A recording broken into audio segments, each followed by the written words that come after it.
दोस्तों आज हम बात करेंगे कि व्यापारियों के पास ऐसा कौन सा जादू है जिससे पशु उनके पास तो 20-20 लीटर दूध देता है और वही पशु जब किसी आम आदमी के पास आता है तो मात्र 10 से 12 लीटर दूध ही देता है। तो इस वीडियो में वो जादुई फार्मूले बताऊंगा जिनका प्रयोग करके व्यापारी लोग जो हैं वो अपनी गाय भैंसों से ज़्यादा दूध लेते हैं और जिनका प्रयोग करके हम भी अपनी गाय भैंसों से ज़्यादा दूध ले सकते हैं। तो ये इस तरह के 4-5 फार्मूले हैं, वो सारे इस वीडियो में बताऊंगा। तो वीडियो शुरू करने से पहले हमारे चैनल को सब्सक्राइब कर लीजिए, बाजू में जो घंटी का बटन है उसको भी दबाकर ऑल पर सेट कर लीजिए और इस वीडियो को भी लाइक कर दीजिए और वीडियो को अपने दूसरे पशुपालक भाइयों को शेयर ज़रूर कर दीजिए ताकि वो भी वीडियो से जानकारी लेकर अपने पशुपालन में फ़ायदा उठा सके। तो चलिए दोस्तों वीडियो शुरू करते हैं। तो दोस्तों जैसा कि मैंने वीडियो की शुरुआत में बताया, इस वीडियो में वो जादुई फार्मूले बताऊंगा जिनका प्रयोग करके व्यापारी लोग अपनी गाय भैंसों से ज़्यादा दूध लेते हैं और हम भी उनका प्रयोग करके अपनी गाय भैंसों से ज़्यादा दूध ले सकते हैं।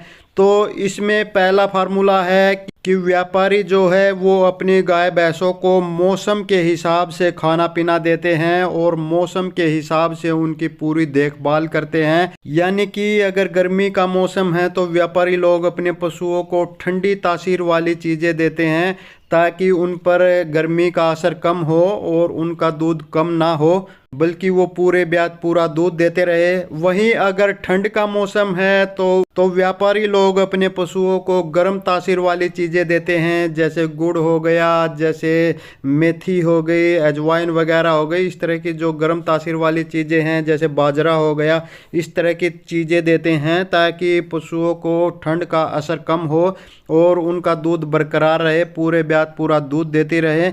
इसी प्रकार जो देखभाल का सवाल आता है तो जैसे गर्मी में अपने पशुओं पर वो पंखे लगाते हैं और हवा का पूरा प्रबंध करते हैं ताकि पशु को लू ना लगे, गर्म हवाएं ना लगे, गर्म हवाओं से पशु परेशान ना हो और उनका दूध कम ना हो बल्कि पूरा दूध बरकरार रहे।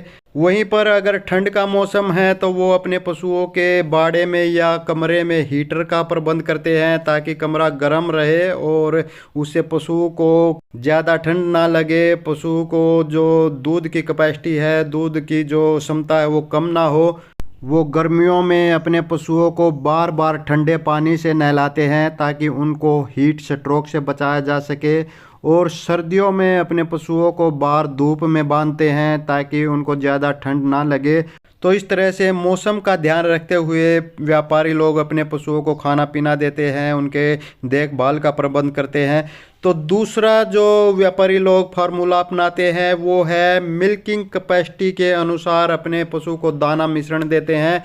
तो ये बहुत ज़रूरी है क्योंकि अगर आप पशुओं को ज़्यादा दाना मिश्रण देंगे तो भी पशु का जो हाजमा है वो गड़बड़ा जाएगा और उस वजह से पशु खाना पीना छोड़ सकता है। खाना पीना कम कर देगा तो दूध ऑटोमेटिकली पशु का कम हो जाएगा।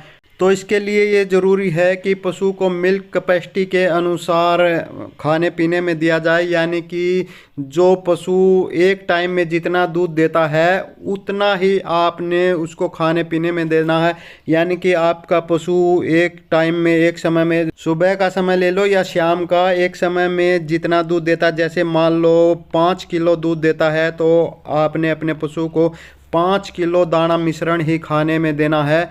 अगर 10 किलो आपका पशु दूध देता है एक समय में तो आपने 10 किलो ही अपने पशु को खाने में देना है और 10 किलो का भी ऐसा देना है कि 5 किलो आपने सुबह खिलाना है और 5 किलो शाम को, यानी कि उसका भी आधा कर लेना है एक टाइम के लिए, आधा एक टाइम में खिलाना, आधा दूसरे टाइम में। तो तीसरा जो काम व्यापारी लोग करते हैं वो ये कि अपने पशुओं को दिन में 4 से 5 बार पानी ज़रूर पिलाते हैं क्योंकि पशु के दूध बढ़ाने में पानी का बहुत ज़्यादा रोल होता है। पशु जितना ज़्यादा पानी पीता है उतना ही ज़्यादा दूध देता है और पानी हमेशा अपने पशु को पीने योग्य पिलाना चाहिए, ना वो ज़्यादा गर्म होना चाहिए ना वो ज़्यादा ठंडा होना चाहिए, नॉर्मल पानी होना चाहिए। सर्दियों में थोड़ा सा गर्म करके पिला दे और गर्मियों में नॉर्मल पानी पिलाएं। चौथा एक बहुत ज़रूरी काम जो सभी व्यापारी लोग करते हैं वो ये कि जब भी पशु खाना पीना कम कर देता है तो वो अपने पशु का तुरंत इलाज करवाते हैं। कोई देर नहीं करते हैं क्योंकि उनको ये साफ साफ पता होता है कि जब पशु खाना पीना कम कर देता है तो इसका मतलब ये कि पशु में कोई न कोई बीमारी हो गई है। तो बीमारी का जितना जल्दी इलाज हो सके उतना जल्दी करवाना चाहिए। इस बात को वो भली भांति जानते हैं। इसलिए कुछ बड़े पशुपालक जो है जिनके बड़े बड़े फार्म होते हैं वो स्पेशल अपने पशुओं पर एक दो डॉक्टर रखे हुए होते हैं ताकि उनके पशुओं को कोई बड़ी बीमारी ना हो जाए और जैसे ही उनके पशु खाना पीना कम कर दे तुरंत उनका इलाज किया जा सके, तुरंत बीमारी पर कंट्रोल किया जा सके, बीमारी को ज़्यादा ना बढ़ाया जाए। क्योंकि बीमारी जितनी ज़्यादा बढ़ेगी उतना ही ज़्यादा पशु कमज़ोर होगा तो पशु का दूध भी कम होगा। पांचवा जो सबसे बड़ा काम है जो सभी को करना चाहिए और वो है डीवार्मिंग। डीवार्मिंग का मतलब पशु के पेट के कीड़ों की दवाई। पांचवा जो सबसे बड़ा काम है वो है डीवार्मिंग। डीवार्मिंग का मतलब है पशु के पेट के कीड़ों की सफाई।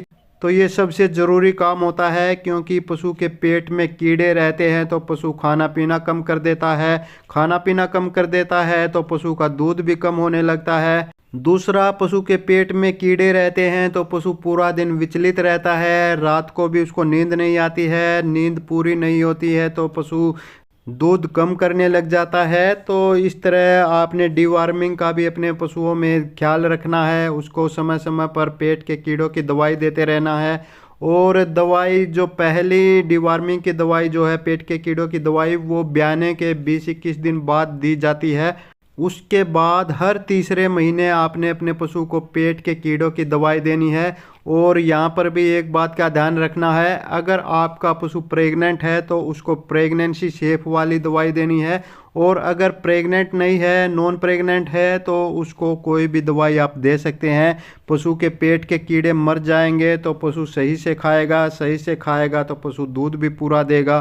तो दोस्तों ये कुछ 4-5 जादुई बातें हैं जिनका प्रयोग करके व्यापारी अपनी गाय भैंसों से डबल मात्रा में दूध लेता है, जबकि जो आम पशुपालक है उनके पास वही पशु जाता है तो आधा दूध ही देता है।